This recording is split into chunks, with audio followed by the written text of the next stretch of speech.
Good afternoon, everyone.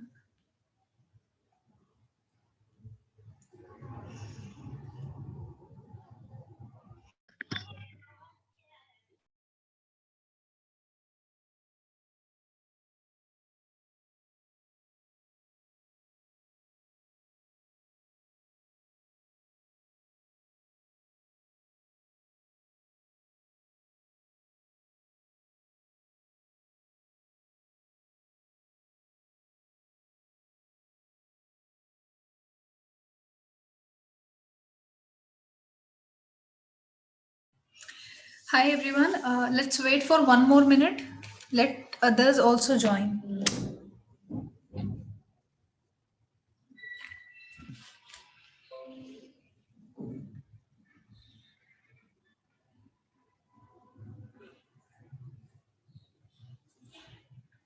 Am I audible? Yes, Yes, ma'am. ma'am.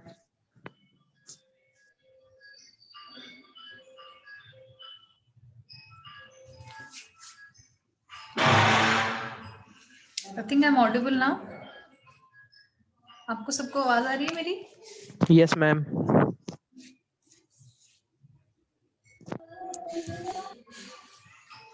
Hello everyone. मेरी आवाज आ रही है आप लोगों को? Yes, ma'am. Yes, ma'am.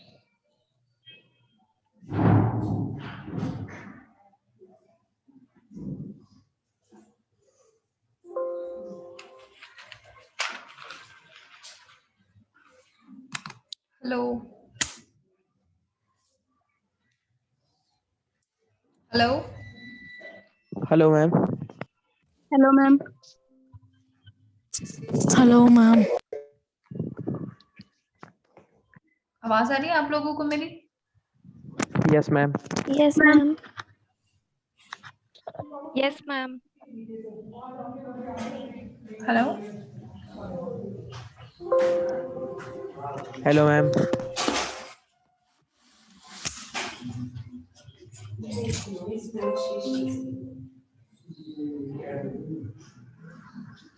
Hello. Hello, ma'am. Hello. मुझे आप लोगों की आवाज नहीं आ रही है किसी की भी. मैम हमें आ रही Hello, है. मैम हमें आ रही है आपकी आवाज.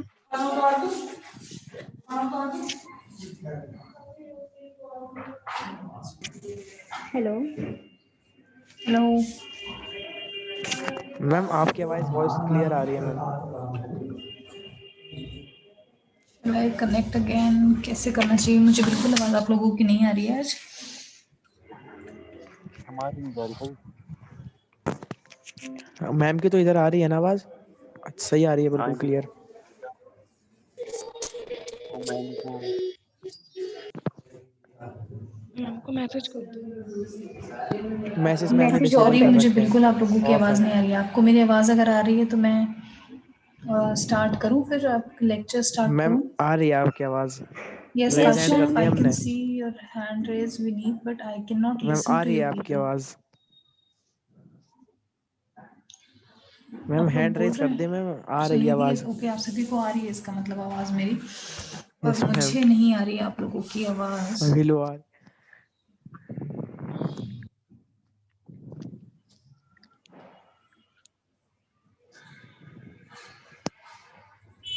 आप लोग चैट करके भी कर सकते हैं. मैम चैट डिसेबल है. आवाज ही ना पहुंच रही मैडम पे.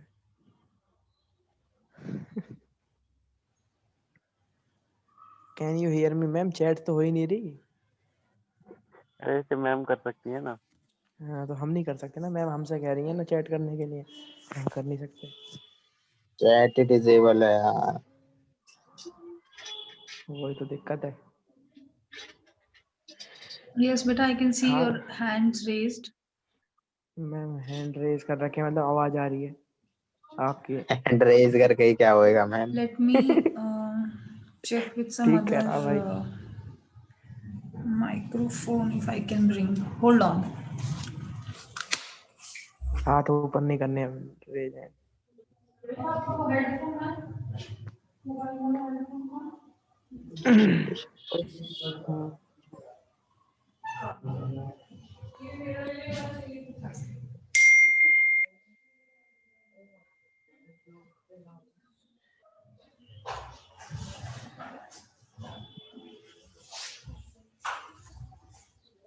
हमारी आवाज तो पहुंच रही है ना एक दूसरे स्टूडेंट्स पर? हाँ पहुंच रही है।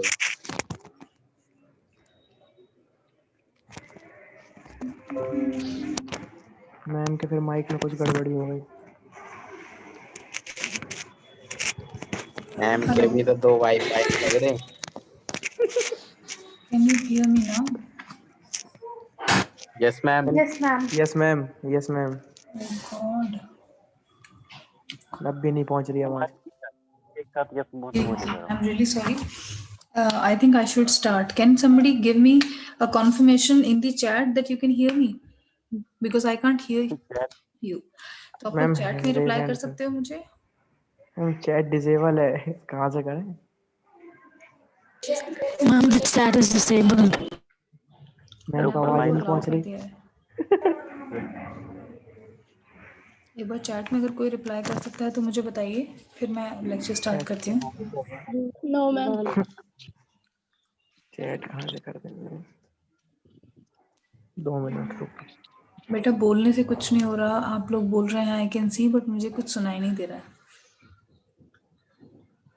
ठीक है Bhavya, okay thank you. So I just start. कुछ भी आपको रहेगा ना, अगर इश्यूज या कोई क्वेश्चन, तो प्लीज़ चैट करके मुझे बताइएगा, क्योंकि मैं आपकी शायद आवाज़ नहीं सुन पाऊंगी। ओके, तो कल हम लोगों ने जो कवर किया था, इससे पहले तक का कवर किया था, दीज और दिस का यूज हमने यूज देखा था। एक सेकेंड, ध्रुव का कॉल आ रहा है। हेलो, यस ध्रुव।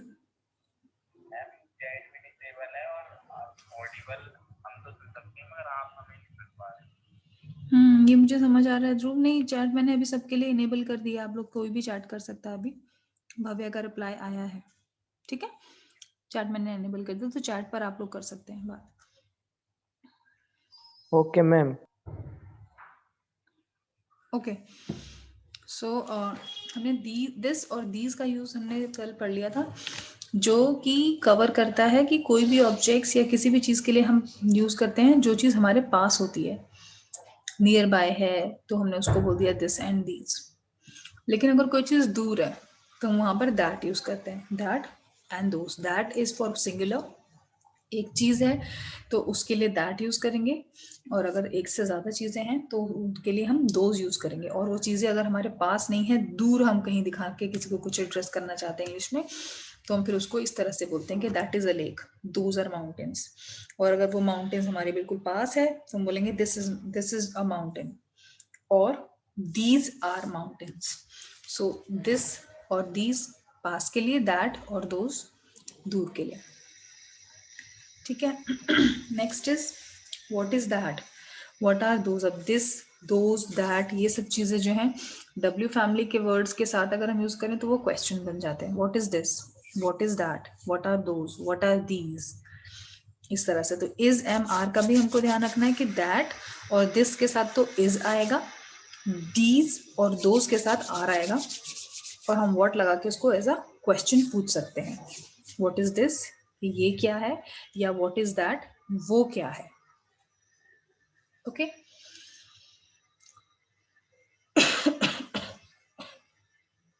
नाउ एस या ई एस का यूज करना।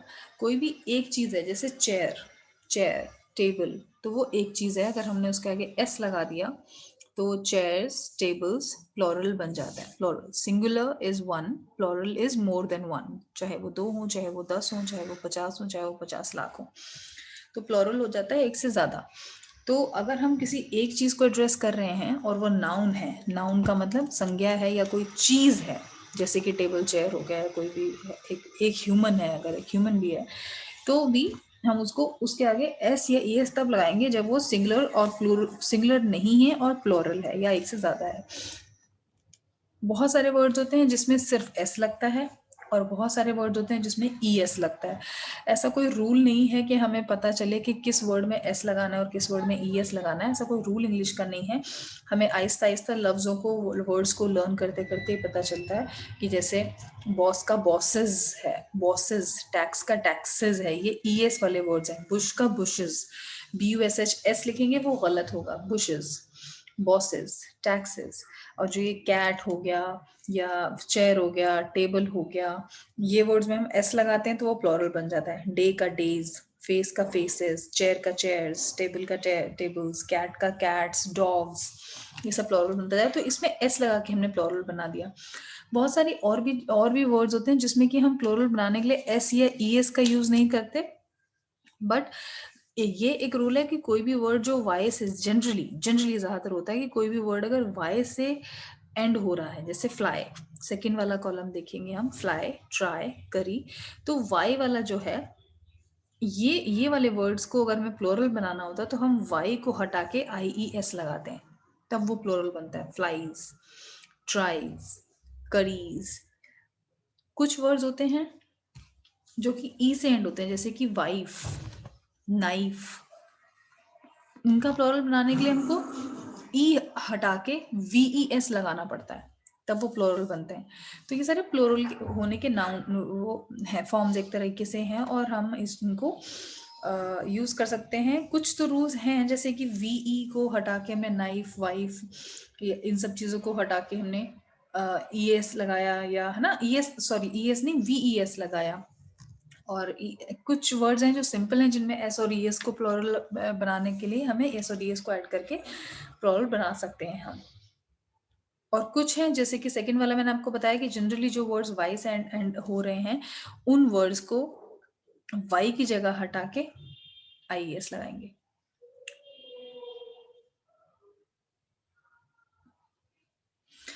नाउ बहुत सारे ऐसे वर्ड हैं जिनमें S और ES हमें कभी नहीं लगाना चाहिए, क्योंकि वो ऑलरेडी प्लूरल होते हैं। उनका प्लूरल बनने का मतलब क्या होता है और कैसे बनते हैं। जैसे कि अगर एक मैन, जैसे एक वर्ड है मैन, एक आदमी, और MEN, वो बहुत सारे आदमी हो गए, 2 या 10 या 1 से ज्यादा जितने भी हैं नंबर्स, वो मेन हो गए। ऐसे ही वुमन एक हो गया, विमेन बहुत सारी हो गई, WOMEN। स्पेलिंग में A और E का फर्क है, आप देखिए। फुट का फीट, फुट मतलब एक पैर, फीट मतलब 2 पैर या ज्यादा पैर। चाइल्ड का चिल्ड्रन होता है, चाइल्ड का हम चाइल्ड्स कभी नहीं लिखेंगे, और चिल्ड्रन के आगे भी हम चिल्ड्रंस कभी नहीं लिखेंगे, ठीक है, क्योंकि चिल्ड्रन प्लूरल ऑटोमेटिकली ही वर्ड है। चिल्ड्रन का मतलब एक से ज्यादा बच्चे हैं तभी यूज हो रहा है, और अगर एक बच्चा होगा तो हम चाइल्ड ही बोलेंगे, चिल्ड्रन नहीं बोल सकते, ठीक है। मैन का मेन, पढ़ने में भी थोड़ा सा डिफरेंस होता है। मैन एक, मेन बहुत सारे, वुमन एक, विमेन बहुत सारी। टूथ जो हम बोलते हैं एक, हम जब हम जनरली लैंग्वेज में, इंग्लिश में जब हम यूज करते हैं तो हम दांतों के लिए टीथ बोलते हैं, हमेशा टीथ ही यूज करते हैं। लेकिन अगर हम एक टूथ को रेफर कर रहे हैं, एक दांत को रेफर कर रहे हैं, तो हमें टूथ यूज करना चाहिए। टीथ होता है एक से ज्यादा के लिए, ठीक है। माउस एक, जैसे चूहा, माउस एक चूहा हो गया, लेकिन एक से ज्यादा हो गया तो हम उसको माइस यूज करेंगे, हम माउसेस यूज नहीं करेंगे। और माइस क्योंकि ऑलरेडी प्लूरल है तो उसके आगे भी हम एस कभी नहीं लगाएंगे, ठीक है। कुछ वर्ड्स होते हैं जो चेंज ही नहीं होते, प्लूरल, सिंगुलर, दोनों की स्पेलिंग भी सेम है, दोनों का प्रोनाउंसिएशन भी सेम है, और वो चेंज नहीं होते। जैसे कि शीप, शीप को हम शीप्स कभी नहीं बुलाएंगे, because it is plural also and singular also. Dear, ठीक है। फिश तो गलत ही तरह से एग्जाम्पल, क्योंकि फिश को हम बहुत बार फिशेस भी बुलाते हैं, बट जनरली जब ये इंग्लिश एक तरह से बन रही थी या कुछ था, there was a time when Oxford decided कि फिश को भी हम ऐसे ही रखेंगे एक वर्ड, कि वो फिशेस जो है वर्ड नहीं रखेंगे, ES प्लूरल नहीं रखेंगे, और fish will be plural word also और सिंगुलर भी। बट जनरली इंडियन इंग्लिश में हम फिश का फिशेस ही पढ़ते हैं प्लूरल। हेयर, जैसे हमारे बाल होते हैं, HAIR हेयर, तो हेयर को हम कभी भी हेयर्स नहीं बोलते। बहुत सारे इंडियन हमने देखा होगा बोलते हैं, हम लोग आपस में भी खुद भी बात करते हैं तो हेयर का हेयर्स कर देते हैं, लेकिन हेयर्स कोई वर्ड ही नहीं है, HAIRS is wrong word, S लगाकर हेयर को हम नहीं पढ़ेंगे, क्योंकि अगर हमें प्लूरल के लिए भी हेयर यूज करना है, बालों के लिए, ज्यादा बालों के लिए भी यूज करना है, एक से ज्यादा बालों के लिए, तो हम हेयर ही यूज करेंगे, और हेयर के साथ हमेशा इज ही लगाएंगे, चाहे वो प्लूरल हो चाहे वो कुछ भी हो। Same is with sheep, deer and all. तो ये अनचेंजिंग कुछ वर्ड्स होते हैं जो कि चेंज ही नहीं होते, प्लूरल वर्ड भी सेम रहता है, ठीक है। ये प्लूरल की चीजें, ये मतलब बेसिक फंडामेंटल चीजें हैं जो आपको थोड़ा थोड़ा इंग्लिश में अब समझ आ रहा होगा कि अच्छा कुछ चीजें ऐसी भी होती हैं जो कि सिंगुलर प्लूरल सेम ही रहता है, या सिंगुलर प्लूरल करने के लिए SES लगाना पड़ता है, या ई हटा के VES लगाना पड़ता है ना, या FE लगा हटा के हमें VES लगाना पड़ता है। बहुत सारे ऐसे वर्ड्स हैं, या फिर कुछ भी नहीं लगाना पड़ता, सेम रखना पड़ता है, या फिर वावल को हटा के, जैसे ओ को हटा के ई लगा दिया, टूथ का टीथ कर दिया, फुट का फीट कर दिया, राइट। ये सारी चीजें हैं। अब ये एडजेक्टिव्स हैं। नाउन को एडजेक्टिव्स में हम किस तरह से यूज करते हैं? आई का मतलब मैं, माई का मतलब मेरा, you your, he his, she का हर, शी मतलब लड़की और उसका हर, इट का इट्स, वी मतलब हम और आवर मतलब हमारा, आई मतलब मैं, माई मतलब मेरा, तो मैं, मेरा, तुम, तुम्हारा, ही, उसका या हिज, और शी के लिए अगर हम लड़की के लिए यूज कर रहे हैं तो हम हमेशा हर यूज करेंगे, उसका। सपोज उसका फोन, तो अगर वो लड़की के लिए यूज हो रहा है उसका फोन, तो हम हर फोन बोलेंगे। अगर वो लड़के के लिए यूज हो रहा है कि लड़के का फोन है किसी का, तो हम बोलेंगे हिज फोन। क्लियर है? हमारी कोई चीज अगर हम बोलेंगे हमारा, तो आवर्स, वी मतलब हम, वी का आवर, और दे का मतलब होता है वे, यानी कि बहुत सारे लोगों के लिए यूज हो रहा है, और दे को हम रिप्लेस करते हैं देयर से, देयर, उनका, अपना। अब लोग इसमें भी स्पेलिंग में कंफ्यूज होते हैं। देयर की स्पेलिंग, देयर भी दो तरह के होते हैं, THERE देयर और THEIR दियर। मोर और लेस प्रोनाउंसिएशन लोग सेम ही करते हैं, बट एक्चुअल में देयर होती है उसकी प्रोनाउंसिएशन, और इस वाले की होती है दियर, जैसे लिख रहे हैं हम। तो THER दियर जब हम लिख रहे हैं, ये हम यूज करते हैं चाहे वो लड़का हो चाहे वो लड़की हो, प्लूरल यानी कि ज्यादा लोगों के लिए यूज करते हैं। और जब हमें यूज करना होता है कि उनका, सपोज बहुत सारे लोगों का कोई घर है, एक घर है 6 लोगों का घर है, तो हम उनको बोलेंगे इट इज दियर हाउस, ये वाला दियर लगाएंगे। लेकिन THERE देयर वाला देयर होता है, उसका मतलब होता है वहां, देयर मतलब वहां, और इस दियर का मतलब होता है उनका। ठीक है, ये सब बेसिक फंडामेंटल्स हैं जो कि नॉर्मल लाइफ में, रियल लाइफ में हम जब यूज करते हैं वर्ड या कुछ भी बातें करते हैं, नॉर्मल बिल्कुल बातें करते हैं, जो रूटीन बातें रोजमर्रा की हमारी जिंदगी में होती हैं, उनके लिए जो हमें यूज करने पड़ते हैं सेंटेंसेस, तो ये वर्ड्स हम तब यूज करते हैं। इसलिए मैं आपको ये बेसिक फंडामेंटल्स में सब कवर करके आपको बता रही हूँ, so that you should know and understand. Now possessive adjectives, थोड़ी एडजेक्टिव्स की स्पेलिंग इस स्लाइड में थोड़ी गलत हो गई है, टी नहीं आएगा, ADGECTVES होता है। जैसे कि अब हमने her pants are blue, pants are blue. Generally हम जब भी कभी एक पैंट की बात करते हैं ना, तो हम उसको पैंट्स ही लिखते हैं, या फिर हम उसको लिखते हैं a pair of pant, a pair of pant. ये स्पेशल रूल होता है इंग्लिश में फिर से, कि जब हम जीन्स की बात कर रहे हैं या पैंट की बात कर रहे हैं, बॉटम की बात कर रहे हैं, तो उसमें अगर हम लिखते हैं ना ए पेयर ऑफ जीन्स, उसका मतलब होता है कि ए पेयर, पेयर का मतलब तो वैसे दो चीजें होती हैं, पर जनरली हम पैंट के लिए यूज करते हैं पेयर ऑफ जीन्स, एक जीन्स के लिए या एक पैंट के लिए हम यूज करेंगे, तो हम बोलते हैं ए पेयर ऑफ जीन्स, कि मुझे एक पेयर ऑफ जीन्स लेनी है, यानी कि एक जीन्स लेनी है या एक पैंट लेनी है।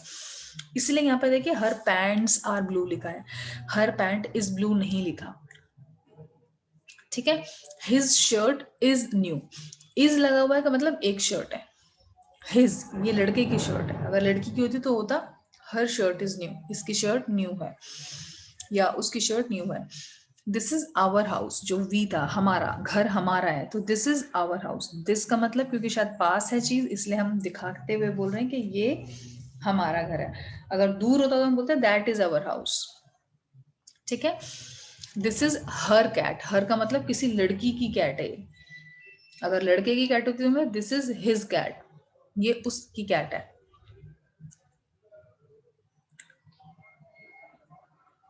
नाउ देखो, Kevin's wife is Rose, Kevin की वाइफ जो है वो रोज है, उसका नाम रोज है। या हम जब कभी कोई ऐसे लिखते हैं या कोई हम बड़ा कुछ एक पैराग्राफ लिख रहे हैं जिसमें हम किसी के बारे में कुछ बात बोल रहे हैं, तो हम बार बार उस पर्सन का नाम नहीं लिखना प्रेफर करते हैं और उसको हटा के फिर हम हिज या हर यूज करना शुरू कर देते हैं। फॉर एग्जाम्पल एक ऐसे हमें लिखना है या हमें एक कुछ भी किसी के बारे में पैराग्राफ लिखना है, suppose prime minister of India के बारे में हमें लिखना है, तो हमारी शायद फर्स्ट लाइन ये हो सकती है कि mister Narendra Modi is our prime minister, mister Narendra Modi wears this, Mr. Narendra Modi eats this, Mr. Narendra Modi does this. So बार बार हम वो उनका नाम हर सेंटेंस में ना लाके what we will do is हम उनकी जगह पे उस नाम को रिप्लेस करके his या ही, जहां पर ही की जरूरत है वहां पर ही, जहां पर हिज की जरूरत है वहां पर हिज, अगर हम किसी चीज के बारे में बात करें वो वर्ड्स हम यूज करते हैं। तो इसी तरह से यहाँ पर दिखाया है केविन्स वाइफ इज रोज, तो या तो हम इसको ऐसे बोल सकते हैं कि केविन की वाइफ रोज है या फिर हिज वाइफ इज रोज। जब अगर हम केविन के बारे में एक से ज्यादा सेंटेंसेस में बार बार यूज करने लगेंगे कुछ बात, तो हम उसका नाम को हटा के हिज भी यूज कर सकते हैं। अच्छा नहीं लगता कि बार बार एक ही चीज, एक आदमी एक किसी पर्सन के बारे में बात कर रहा है और बार बार उसका नाम लिया जा रहा है, like if it is this, if it is that, if it does this, if it likes that, if it dislikes that or whatever। तो इससे बेटर होगा कि हम एक में या ज्यादा दो सेंटेंसेस में नाम यूज करें और उसके बाद हर यूज करना शुरू कर दें। Her choices are this, her likes are this, her dislikes are this. वो थोड़ा ज्यादा बेटर दिखता है, लगता भी है, और जनरली इस तरह से इंग्लिश में हम वो हिज और हर का या ही और शी का यूज करते हैं नेम्स को रिप्लेस करके। ठीक है,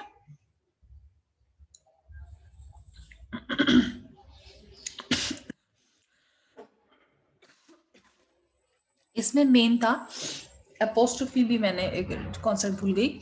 जैसे केविन आप पढ़ रहे हैं, केविन के आगे जो ऊपर कॉमा लगा है इसको हम बोलते हैं एपोस्ट्रोफी, और आगे अगर एस लगा होता है, एपोस्ट्रोफी एस लगा होता है, इसका मतलब हो जाता है का, की, के, कुछ भी। अब केविन्स के आगे लगा तो इसका हिंदी में मतलब हम निकालेंगे केविन का या केविन की। ठीक है, तो केविन्स वाइफ का मतलब केविन की बीवी। चार्लीज बुक इज ब्लैक, जो चार्ली की किताब ब्लैक है। चार्ली की या फिर चार्ली की जगह हम क्या यूज कर सकते हैं, उसकी, तो उसकी जगह हम क्या यूज करेंगे word his book is black. ठीक है, चाइल्ड्स मदर इज हैप्पी, बच्चे की मदर इज हैप्पी, बच्चे की माँ खुश है, तो चाइल्ड्स मदर। तो जिसके आगे हमें का की को ऐसे लगाना होता है कि उसका या उसकी, तो हम उसके नाम के आगे अपोस्ट्रोफी इस तरह से ऊपर जो कॉमा लगाते हैं उसको अपोस्ट्रोफी बोलते हैं, अपोस्ट्रोफी लगा के एस लगा देते हैं, तो उसका हिंदी में मीनिंग का के की भी हो जाता है।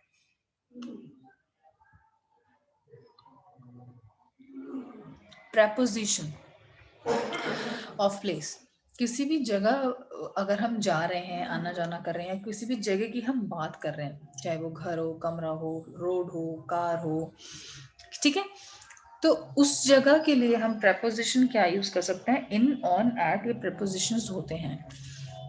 अंदर, ऊपर, एट, किस जगह पर, कहाँ पे, तो हमें ये राइट प्रेपोजिशंस भी यूज करना आना चाहिए कि हमें कब कहाँ इन यूज करना है, कब इनटू यूज करना है, कब बीनीथ यूज करना है, कब ऑन यूज करना है, कब अपॉन यूज करना है, कब एट यूज करना है।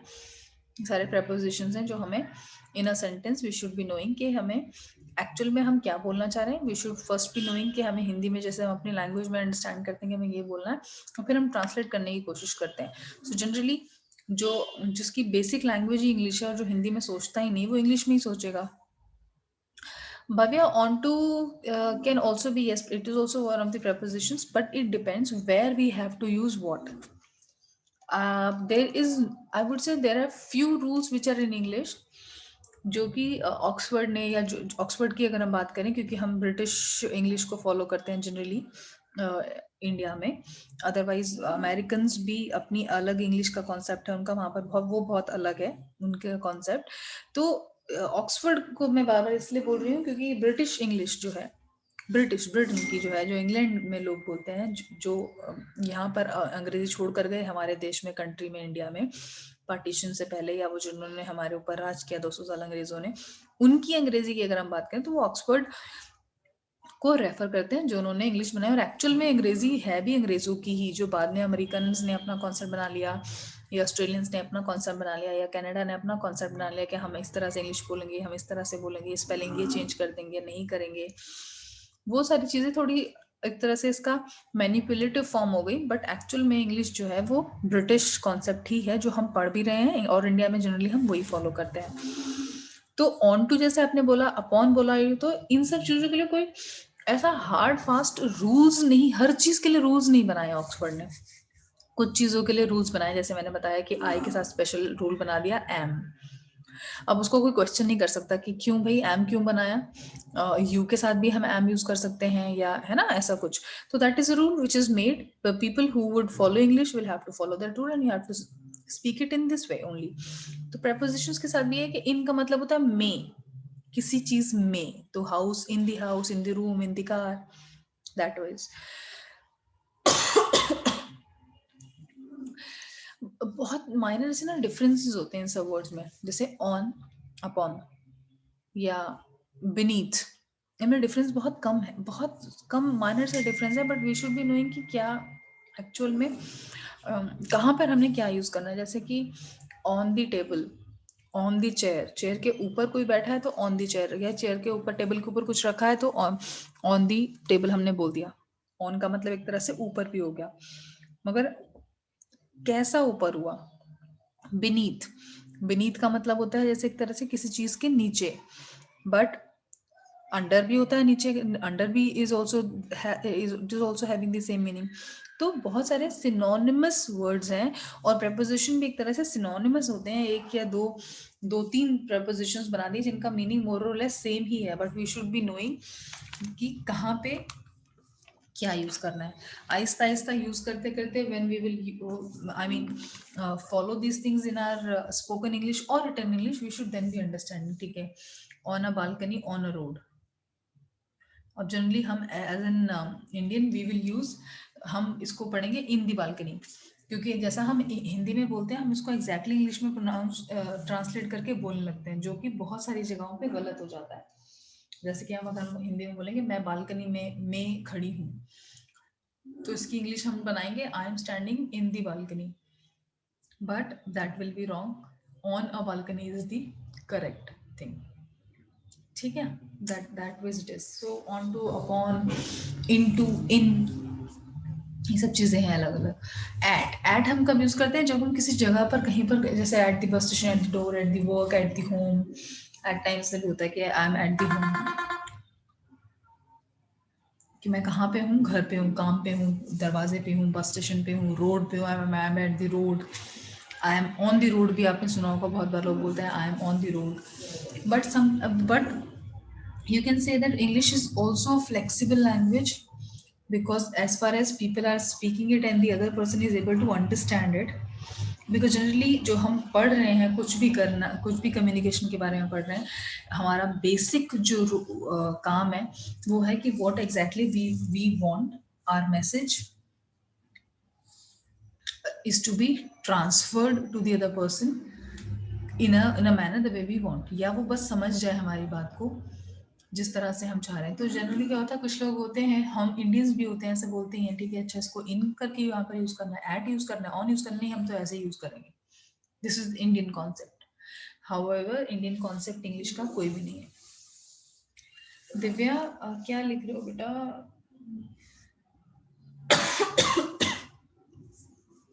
हाँ, विक्टोरिया गर्ल्स जो स्कूल की गर्ल्स हैं वो ऐसा कुछ करती हैं, हो सकता है। इट इज वेरी एम्बैरेसिंग कि मैं आप लोगों की बात सुन नहीं पा रही हूँ कुछ भी, और चैट में उतना क्लियरली बात समझ भी नहीं आ रही मुझे। अब जैसे टेंसेस में कंटिन्यूअस टेंस जो होता है, कंटिन्यूअस का मतलब होता है कोई भी काम हो रहा है। जब हम हिंदी में बोलते हैं रहा है या रही है या रहे हैं, ठीक है, कोई भी है तो काम हो रहा है, या कोई कुछ भी जहां पर भी रहा है लग रहा है, इसका मतलब हमारे सेंटेंस में आईएनजी जरूर लगना चाहिए। ठीक है, एक रूल इंग्लिश का ये है कि जब भी कभी हम आईएनजी लगाएंगे तो उस वर्ब के वर्ड के साथ पहला फॉर्म ही होना चाहिए, तभी हम आईएनजी लगा सकते हैं, वरना हम आईएनजी लगा ही नहीं सकते। जैसे कि go, went, gone, 3 forms of verb होगी। गो का मतलब जाना, वेंट का मतलब गया, गॉन का मतलब जा चुका है। Okay Divya, no problem. तो हम कभी भी आईएनजी लगाएंगे ना तो हम गो के साथ ही लगाएंगे, गोइंग ही होगा, वेंटिंग कभी नहीं होगा, गॉनिंग कभी नहीं होगा। आईएनजी जब भी हमें लगाना है, जब भी हमें लगाना है, कहीं पर भी लगाना है, it has to be with the first form of the verb, only with the first form of the verb. आप कभी भी सेकेंड या third form of the verb के साथ आईएनजी नहीं लगा सकते, that will be completely incorrect. तो चाहे वो प्रेजेंट कॉन्टिन्यूअस हो, चाहे वो पास्ट कॉन्टिन्यूअस हो, चाहे वो फ्यूचर कॉन्टिन्यूअस टेंस हो, चाहे वो प्रेजेंट परफेक्ट कॉन्टिन्यूअस टेंस हो, चाहे वो पास्ट परफेक्ट कॉन्टिन्यूअस टेंसेस हो, या कोई कुछ भी हो, हम कुछ और तरीका भी अपनाएंगे कि हो सकता है कहीं पर हमें जो परफेक्ट कॉन्टिन्यूअस टेंस अगर सपोज हमें कह रहा है, या कोई एक टेंस हमें कह रहा है कि third form of verb use करना है, थर्ड फॉर्म ऑफ वर्ब हम यूज करेंगे, लेकिन आईएनजी अगर हमें यूज करना है तो हम फर्स्ट फॉर्म के साथ ही करेंगे। और थर्ड फॉर्म अगर हमें कोई टेंस कह रहा है एज पर द रूल के हमें करना है, तो हम मे बी हम कोई और हेल्पिंग वर्ब का हेल्प ले लेंगे। हेल्पिंग वर्ब ये हैज, हैव, हैड, ये सब भी हेल्पिंग वर्ब है, इज, एम, आर, ठीक है। तो जब मैंने बोला आईएनजी हम यूज करेंगे तो फर्स्ट फॉर्म ऑफ वर्ब के साथ यूज करेंगे। तो present continuous tense is used to describe the activities that happen now. Present यानी कि अभी, और कंटिन्यूस में वो चीजें चल रही हैं, कोई भी एक्टिविटी जो अभी काम में हो रही है, that is present continuous tense. जैसे कि I am eating, I am singing, I am walking, I am crying, I am studying, मतलब काम हो रहा है, अभी भी पढ़ाई हो रही है, गाना गाया जा रहा है, कुछ भी हो रहा है। आई के साथ हमने रूल पहले पढ़ लिया है, एम आएगा, ही शी इट के साथ क्योंकि वो सिंगुलर है इज आएगा हेल्पिंग वर्ब, वी यू और दे क्योंकि वो प्लूरल है तो उसके साथ हमें आर यूज करना है। Helping verb is, am, are helping verbs है और वो यूज होंगे अकॉर्डिंगली। नाउ मुझे 2 मिनट दीजिए, क्लास ओवर होने वाली है तो मैं आपकी अटेंडेंस क्लिक कर लेती हूँ।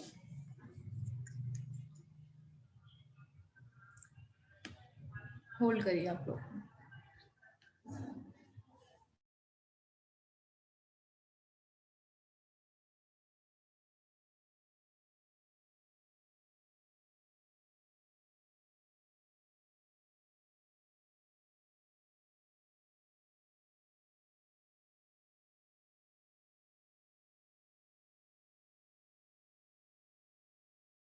आज बच्चे इतने कम क्यों हैं? 16 ही है, कल ज्यादा बच्चे थे।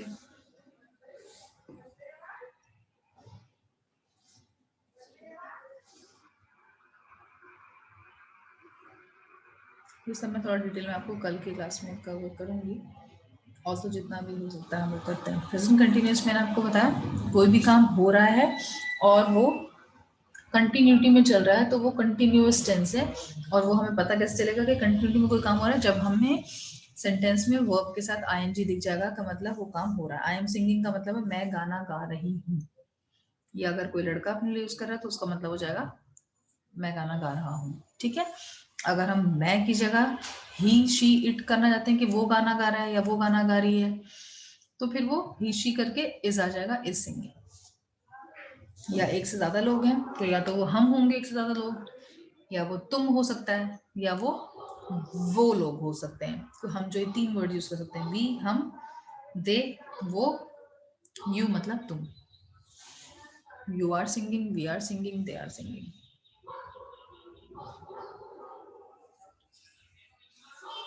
समझ आ रही है सब चीजें क्लियरली कि मैं क्या बताने की कोशिश कर रही हूँ उसे, कि नॉर्मल हमारे रूटीन लाइफ में जो जनरल बेसिक रूल्स इंग्लिश के होते हैं, जो अगर हम सेंटेंस यूज करेंगे या बात करेंगे तो ये चीजें यूज में आएंगी। तो हमें पता होना चाहिए कि ही शी इट के साथ कौन सा हेल्पिंग वर्ब यूज हो रहा है, इज होगा, यू वी दे इन सब के आर होगा क्योंकि वो प्लूरल लोग हैं या एक से ज्यादा लोग हैं।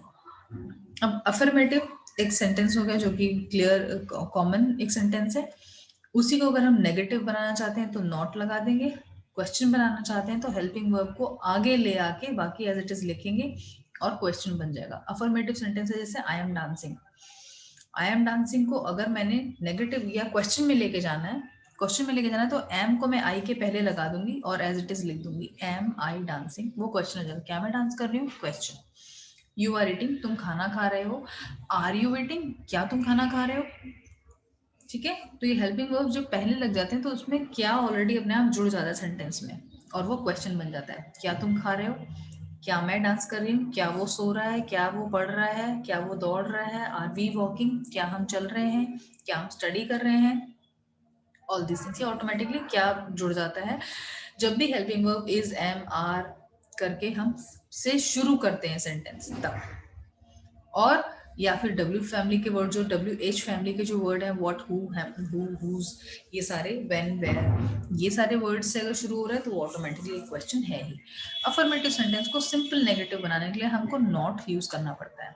हाँ, नेगेटिव का मतलब नहीं, नेगेटिव मतलब नहीं, हम जब भी वर्ड में यूज करना चाह रहे हैं, मैं ये नहीं करता हूँ, मैं ये नहीं चाहता हूँ, या मैं ये नहीं खाती हूँ, या मैं ये नहीं पढ़ती हूँ, या मैं नहीं सोती हूँ, नहीं जहां पर आ रहा है वो नेगेटिव सेंटेंस है। और नेगेटिव सेंटेंस को बनाने के लिए हमको हमको किस चीज की हेल्प लेनी पड़ेगी, एक वर्ड की हेल्प लेनी पड़ेगी जो है नॉट। नॉट का मतलब नहीं, नो का मतलब भी नहीं होता है। Again we should be knowing कि हमें नो कहाँ पे यूज करना है और नॉट कहाँ पे यूज करना है। She is reading, she is not reading, वो पढ़ रही है, वो नहीं पढ़ रही है। अफर्मेटिव से नेगेटिव में बना दिया। और अगर इसको क्वेश्चन बनाना है तो अफर्मेटिव में हम आएंगे, क्या वो स्टडी कर रही है, इज शी स्टडिंग, या इज शी रीडिंग, व्हाटएवर, जो भी हम लिखना चाहते हैं। क्लियर है? इस तरह से आप एग्जाम में भी बता सकते हैं कि अफर्मेटिव सेंटेंस ये होते हैं, इसको हम नेगेटिव बनाएंगे तो नॉट लगा देंगे, क्वेश्चंस में बनाएंगे तो हेल्पिंग वर्ब को आगे ले आएंगे और क्वेश्चन बन जाएगा, is he, am I, are we, are you, is she, is he, is it करके। एक ये रूल, आईएनजी फॉर्म को हमें कैसे, how to make the ING form.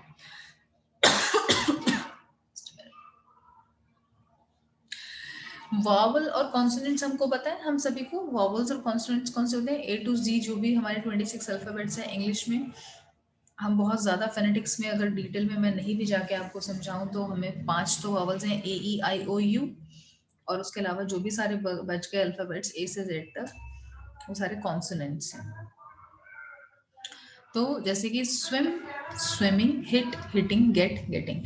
Vowels और कॉन्सोनेंट्स का जनरली एक डिफरेंस ये है कि बहुत सारी चीज़ों में स्पेशल रूल्स वॉल के साउंड के जो वर्ड्स हैं उनको मिला होता है, और कॉन्सोनेंट्स के जो रूल्स हैं कि सारे वर्ड्स जो कॉन्सोनेंट साउंड से हैं उनके लिए थोड़े रूल्स अलग होते हैं। चाहे वो हम आर्टिकल्स यूज कर रहे हो, ए एंड डी यूज करना है, या आईएनजी एट टाइम्स हमें लगाना है, तो बहुत सारी चीजें हैं जो हम इसमें रूल्स पढ़ रहे हैं बेसिकली।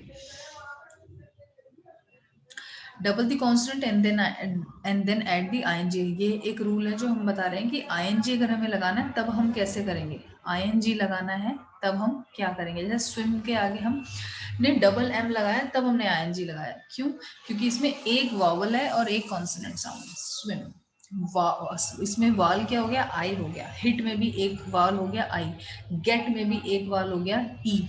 यानी कि लास्ट वर्ड से पहले अगर एक वावल है और लास्ट जो वर्ड है वो कॉन्सोनेंट है और हमें फिर आईएनजी लगाना है उसमें, तो हम उसको डबल करेंगे पहले, फिर हम आईएनजी लगाएंगे। स्विमिंग में अगर आप एम डबल नहीं करके लगाएंगे, जैसे कि गोइंग है, गो एक वर्ड है, गो का गोइंग कर दिया, से एक वर्ड है, से का सेइंग कर दिया, हमने डबल वाई नहीं करा सेइंग में, गो में सीधा आईएनजी लगा दिया, वॉक में सीधा आईएनजी लगा दिया।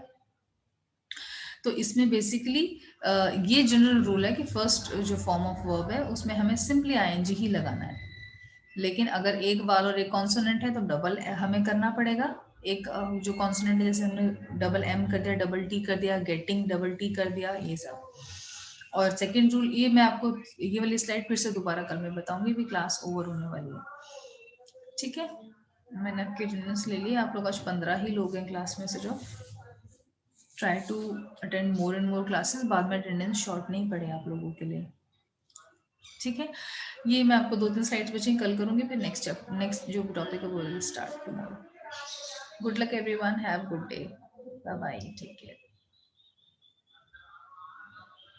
Thank you, ma'am.